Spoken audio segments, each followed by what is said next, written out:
औरंगाबाद जिला में एक प्रखंड है नबीनगर। नबीनगर में एक गांव है खैरा। जी। खैरा गांव की ये रहने वाली थी श्रेया कुमारी नाम था। ये 11वीं की छात्रा थी, मतलब +2 में पढ़ती थी। और पिछले महीने यानी 11 जून को ये अपने घर से निकली थी, कोचिंग करने निकली थी, कोचिंग जाने के लिए। और फिर ये घर लौटी नहीं। उसके बाद 2 दिन बाद 13 जून को इसकी लाश मिली, एक सड़ी गली लाश इसकी मिली, वहीं इंद्रपुरी डैम एक है उसके पास वाली नहर से। लेकिन इस पर बहुत राजनीति शुरू हो गई, जैसा कि बिहार में होता है। जातीय राजनीति भी शुरू हो गई। ये राजपूत समाज से आती थी, तो बहुत सारे राजपूत नेता पहुंच गए अपनी नेतागिरी चमकाने के लिए। जो आनंद मोहन है, सजा याफ्ता खूनी है, वो भी इंसाफ की मांग करने लगा। उसके बाद एसपी ने कहा, वहाँ एक महिला एसपी है, उसने कहा कि 72 घंटे हमें समय दीजिए, हम लोग देखते हैं। 72 घंटे बाद जो एसपी है उसने प्रेस कॉन्फ्रेंस किया और उसने कहा कि पुलिस ने इस कांड का उद्भेदन कर लिया है, खुलासा हो गया है। लेकिन देखिए, इसमें जो पुलिस का अनुसंधान है वो मुझे कहीं ना कहीं से मतलब कमजोर दिखाई दे रहा है। और ये मामला अदालत में नहीं टिकेगा। मतलब यह मामला चार्जशीट के बाद कोर्ट में जाएगा और कोर्ट में केस की सुनवाई शुरू होगी, ट्रायल शुरू होगा। तो उसमें ये केस कमजोर हो जाएगा। उसकी मैं 2-3 वजहें बताता हूँ दर्शकों को। एक तो बात यह है कि जो श्रेया का पोस्टमार्टम हुआ था, जी। तो पोस्टमार्टम रिपोर्ट में कहा गया था कि इसके दोनों फेफड़ों में पानी भरा हुआ है। तो दोनों फेफड़ों में पानी भरने का ये मतलब हुआ कि वो जब पानी में गिरी थी तो उस समय वो जीवित थी। और उसके बाद जो वहां महिला एसपी वो गैंग रेप की बात कर रही है, कह रही है कि 3 लोगों ने रेप किया श्रेया के साथ। तो होता क्या है कि यदि किसी कुंवारी लड़की के साथ, वर्जिन के साथ यदि रेप होता है तो ये बात भी पोस्टमार्टम रिपोर्ट में पता चल जाती है। लेकिन रेप के बिंदु पर पोस्टमार्टम रिपोर्ट जो है श्रेया कुमारी का, वो बिल्कुल मौन है, चुप है।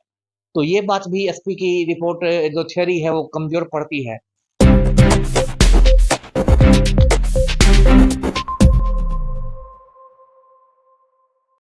हेलो नमस्कार साथियों, मैं अंकित पटेल। हमने श्रेया के लिए आवाज उठाया और आवाज उठाते रहेंगे जब तक श्रेया को न्याय न मिल जाए। श्रेया के असली अपराधी कौन है ये तो पुलिस प्रशासन ने घोषित कर दिया है, लेकिन बहुत सारे लोगों का कहना है कि वो अपराधी रियल नहीं है। हम आज इन्हीं सभी सवालों को लेकर आज हम पूर्व आईपीएस ऑफिसर अमिताभ दास जी से हम बात करेंगे। क्या सर, जो श्रेया हत्याकांड हुआ, इस मामला में क्या रियल अपराधी वही है जो धराए हैं वही? देखिए, मैं दर्शकों को शुरू से ये बात बताता हूँ, ये मामला बताता हूँ। ये औरंगाबाद जिला में एक प्रखंड है नबीनगर। नबीनगर में एक गांव है खैरा। खैरा गांव की ये रहने वाली थी श्रेया कुमारी नाम था। ये 11वीं की छात्रा थी, मतलब +2 में पढ़ती थी। और पिछले महीने यानी 11 जून को ये अपने घर से निकली थी, कोचिंग करने निकली थी, कोचिंग जाने के लिए। और फिर ये घर लौटी नहीं। उसके बाद 2 दिन बाद 13 जून को इसकी लाश मिली, एक सड़ी गली लाश इसकी मिली, वहीं इंद्रपुरी डैम एक है उसके पास वाली नहर से। उसके बाद पुलिस ने इसका पोस्टमार्टम कराया और पुलिस ने कहा कि मतलब डूबने से मौत हुई है, दुर्घटना की वजह से हुई है। लेकिन इस पर बहुत राजनीति शुरू हो गई, जैसा कि बिहार में होता है। जातीय राजनीति भी शुरू हो गई। ये राजपूत समाज से आती थी, तो बहुत सारे राजपूत नेता पहुंच गए अपनी नेतागिरी चमकाने के लिए। जो आनंद मोहन है, सजा याफ्ता खूनी है, वो भी इंसाफ की मांग करने लगा। उसके बाद एसपी ने कहा, वहाँ एक महिला एसपी है, उसने कहा कि 72 घंटे हमें समय दीजिए, हम लोग देखते हैं। 72 घंटे बाद जो एसपी है उसने प्रेस कॉन्फ्रेंस किया और उसने कहा कि पुलिस ने इस कांड का उद्भेदन कर लिया है, खुलासा हो गया है। और 5 लोगों को गिरफ्तार किया गया इस केस में। और कहा गया कि जो श्रेया कुमारी थी, इसका एक बॉयफ्रेंड था, रोहित नाम था। जी। रोहित ने इसको नवीनगर के ही एक गेस्ट हाउस में बुलाया, कोई चंदा गेस्ट हाउस करके है। जी। और वहां पर रोहित और उसके 2 दोस्तों ने मिलकर इसके साथ रेप किया, श्रेया के साथ।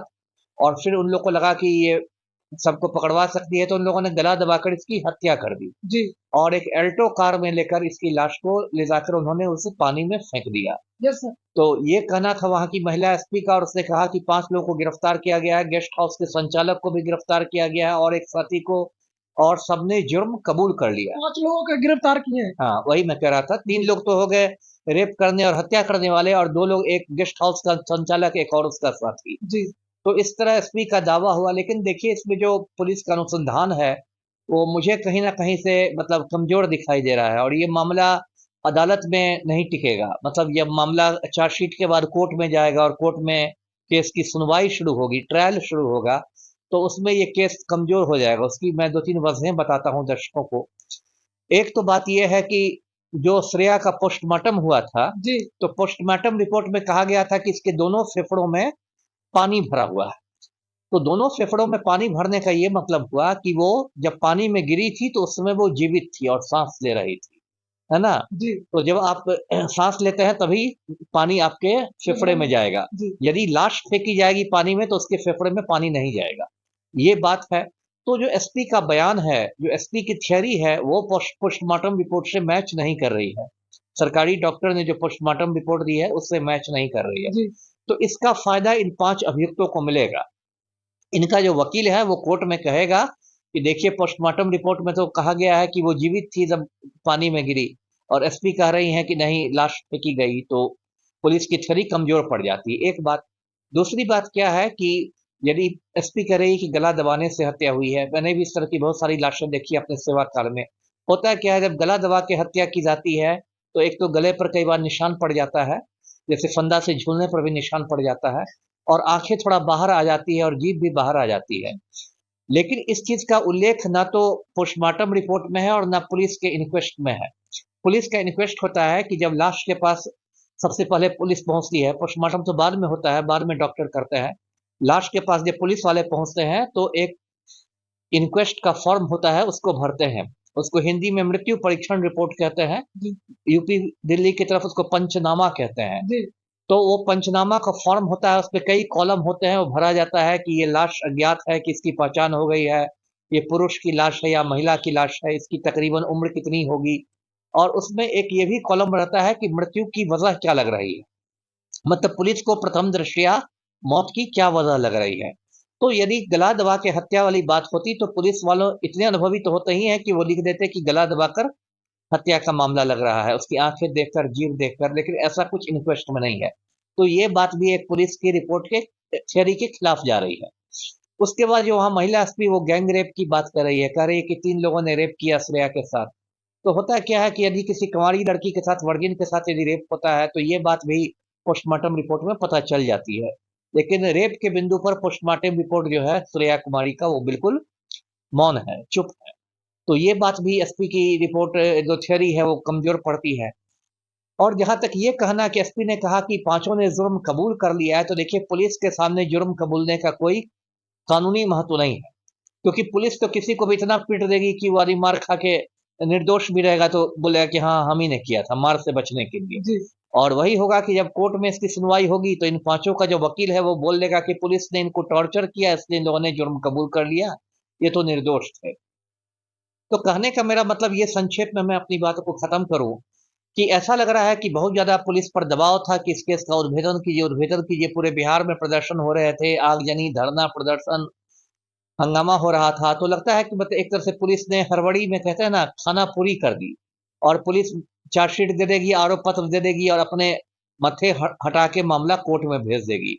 लेकिन कोर्ट में ये केस कमजोर है और कुछ महीने बाद इन लोग को जमानत भी मिल जाएगी और इनका कन्विक्शन भी नहीं होगा, मतलब कोर्ट में ये दोषी भी सिद्ध नहीं होंगे। जी सर, बिहार के जनता के कहना है कि पुलिस प्रशासन जब गिरफ्तार किया वो दोनों का, जी तो अभी तक वो साबुत क्यों नहीं दिखा रहा था? क्या सर ये रियली में साबुत पुलिस प्रशासन दिखा सकती है, या हाई कोर्ट को दिखा, सुप्रीम कोर्ट को दिखा सकती है, या मतलब जो पब्लिक के सामने ला सकती है? इस पर थोड़ा सा क्या बोलना चाहते हैं? नहीं नहीं, पुलिस तो दिखा सकती है सबूत। मान लीजिए जैसे इसमें तो खैर कह रही है कि मतलब गला दबा के हत्या हुई, लेकिन मान लीजिए किसी, कल्पना कीजिए किसी में हथियार का इस्तेमाल हुआ जी और पुलिस ने वो हथियार बरामद कर लिया, जी है ना, तो पुलिस दिखा सकती है, प्रेस कॉन्फ्रेंस में हथियार भी दिखा सकती तो है। वो अभी तक क्यों नहीं दिखाया सर? सिर्फ ये बोल रहा है कि हमने ये अपराधी को पकड़ लिया था। किस साबुत से वो पकड़ी है? वो पब्लिक को तो दिखा सकती है ना सर। इसलिए इसलिए मैंने कहा ना कि ये जो पुलिस का जो केस है, जो पुलिस का अनुसंधान है, वो बहुत कमजोर है। पुलिस का अनुसंधान घूम फिर के इसी बात पर आ रहा है कि इन लोगों ने जुर्म कबूल कर लिया। तो जुर्म कबूल करना कोई बात नहीं होती है ना। वही मैंने कहा कि किसी को भी आप टॉर्चर कीजिएगा और जुर्म कबूल कर लीजिएगा, किसी को 50 डंडे मार दीजिएगा थाना में तो जुर्म कबूल कर लेगा, ये कोई बात नहीं हुई। और जो पोस्टमार्टम रिपोर्ट वगैरह है वो सब पुलिस की थियरी से मैच नहीं कर रहा है। इसलिए जो पुलिस का अनुसंधान है मैं उसको बहुत निम्न दर्जे का अनुसंधान मानता हूँ, और इसलिए ये जो 5 लोग हैं इनको जल्दी ही अदालत से जमानत भी मिल जाएगी और ये केस जो है कोर्ट में टिकेगा नहीं, वो उनको कोर्ट दोषी नहीं मानेगा। जी सर, मेरा प्रश्न ये है कि हमने आरोपी के पिता से काफी इंटरव्यू लिए हैं, उनसे हम बातचीत किए हैं, तो उनको पिताजी का बोलना है कि इसमें ज्यादातर मतलब नेता लोगों का हाथ ज्यादा है। तो इस पर क्या बोलना चाहते हैं सर? क्या रियली में नेता लोग इसमें शामिल है? नहीं, किस में मतलब हत्या करने में नेता लोगों का हाथ है? नहीं मतलब पर जो दो अपराधी है ना, जो धराए हैं, बोल रहे हैं कि आफ्ता तफ्ता में मतलब हम दोनों को, हमको दो बेटा को पकड़ लिए। हाँ, वही बात ना मैंने भी कही। मैंने यही बात कही ना कि पुलिस पर बहुत ज्यादा दबाव था, क्योंकि जगह जगह सरकार का सरकार का, विरोधी पक्ष का, है ना। मैंने कहा ना, विरोधी पक्ष मतलब क्या सर, वो पैसा देकर किए हैं? नहीं नहीं, पैसा की बात मैंने तो कह रहा, आप बात समझ जाइए। मैंने ये कहा जैसे बिहार सरकार के मंत्री हैं नीरज कुमार जी बबलू, वो भी पहुंच गए, तो सरकारी आदमी है। जी। मान लीजिए आनंद मोहन है, उनकी पत्नी सत्ताधारी पार्टी के एमपी, भी पहुंच गई। तो पुलिस पर इस तरह का बहुत दबाव था, राजनीतिक दबाव एक तरह से तो था। यही ना हुआ सर कि सरकार मतलब सरकारें का दबाव था। बिल्कुल बिल्कुल, सरकार का भी दबाव था और विपक्षी भी लोग शामिल थे, क्योंकि एक तरह की जातीय राजनीति शुरू हो गई थी, जी राजपूत वोट बैंक की राजनीति शुरू हो गई थी। वही मैंने कहा कि इसलिए पुलिस, ऐसा लगता है कि बहुत ज्यादा दबाव में आके पुलिस ने खाना पूरी कर दी हो, ये मैं कह रहा हूँ जी। तो सर ऐसा मतलब तो बिहार में किसी को भी पकड़ के लेकर चल जाएगा सर? ये सिर्फ बिहार की बात नहीं है, पूरे हिंदुस्तान में हो रहा है। ऐसा बहुत बार पुलिस करती है। देखिए हिंदुस्तान में कन्विक्शन रेट सिर्फ 1% है, 1%। इसका ये मतलब हुआ कि यदि पुलिस 100 आरोप पत्र दाखिल करती है कोर्ट में, है ना, तो उसमें सिर्फ 1% को कोर्ट सजा देता है, बाकी लोगों को निर्दोष करके बाइज्जत बरी कर देता है। तो ऐसा नहीं कि बिहार में ही सिर्फ हो रहा है, पूरे हिंदुस्तान में जो पुलिस का अनुसंधान होता है, जी जो पुलिस की जांच होती है, वो बहुत मतलब निचले दर्जे की जांच होती है। ज्यादातर मामलों में खानापूरी होती है और बिना सबूत के किसी को पकड़ के अंदर कर देना है, और इस वजह से वो कोर्ट में जाके मामला नहीं टिकता है। सर सोशल मीडिया पर आ रहा पवन सिंह वहां गए थे, और 2 दिन से सोशल मीडिया पर आ रहा कि पवन सिंह मतलब श्रेया के लिए फिल्म बना रहे हैं। तो क्या इस पर क्या बोलना चाहते हैं सर? अभी तक उसका न्याय नहीं मिल पाया है और वो फिल्म बना रहे हैं, इसमें क्या मतलब क्यों बना रहे हैं सर? अब ये लोग तो देखिए, अब मैं क्या कहूँ पवन सिंह पर, यदि फिल्म बना रहे हैं तो वो तो आपदा में अवसर तलाश रहे हैं ना, सोचते हैं कि इसी में फिल्म बना के कुछ पैसा भी कमा लेना है। इन लोग को तो पैसा के अलावा लगता है कुछ दिखाई ही नहीं देता है। उस लड़की को न्याय मिले या नहीं मिले, उससे पवन सिंह को मतलब नहीं है। ये सोचते हैं कि फिल्म बनाएंगे एक राजपूत लड़की की मौत पर, तो मेरा राजपूत वोट बैंक मजबूत होगा, दर्शकों को मालूम होगा कि पवन सिंह इस बार कराकाट से चुनाव लड़के हार गए, लेकिन उनको अच्छे खासे वोट मिले, 2 लाख से ज्यादा वोट मिले।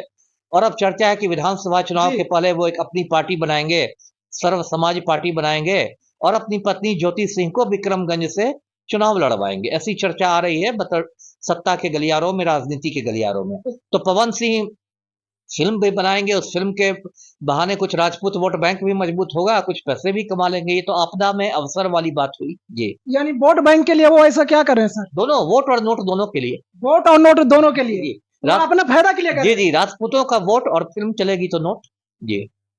तो बिहार के जनता को क्या सर, मेरे कमेंट में ऐसे रहता है कि न्याय कब मिलेगा, कब ये मिलेगा, कौन अपराधी है, तो थोड़ा सा पब्लिक को क्या बोलना चाहते हैं? अब देखिए, पब्लिक से तो मैं यही कहूंगा कि बिहार में जो पूरी व्यवस्था है वो ध्वस्त हो गई है। एक तस्वीर भी मैं दिखाना चाहूंगा। जी ये बिहार के माननीय मुख्यमंत्री पलटू राम हैं, जी और बिल्कुल चपरासी की मुद्रा में ये खड़े हैं माफिया डॉन के सामने, अनंत सिंह के सामने। जी तो जब राज्य के ये हालात हो जाए कि मुख्यमंत्री माफिया डॉन के सामने चपरासी के साथ खड़ा हो जाए, तो उस राज्य में इंसाफ की उम्मीद करना थोड़ा, मतलब मैं उसको मूर्खता ही मानूंगा। जब तक पूरी तरह सिस्टम में बदलाव नहीं होगा, आमूल चूल परिवर्तन नहीं होगा, तब तक कुछ नहीं होने वाला जी। चलिए दोस्तों, हमने श्रेया के लिए बहुत सारे आवाज उठाए और सर के पास भी आए, और आगे क्या देखते हैं, न्याय क्या मिलता है, कौन अपराधी है नहीं है, हम आगे आप लोग को वीडियो में और बताने का प्रयास करेंगे। आप लगातार मेरे चैनल पर बने रहें। बाकी आप लोग का वीडियो कैसा लगा, अगर अच्छा लगा तो आप लोग चैनल को सब्सक्राइब करें, वीडियो को लाइक करें, शेयर करें और प्यार देते रहें। थैंक यू, धन्यवाद।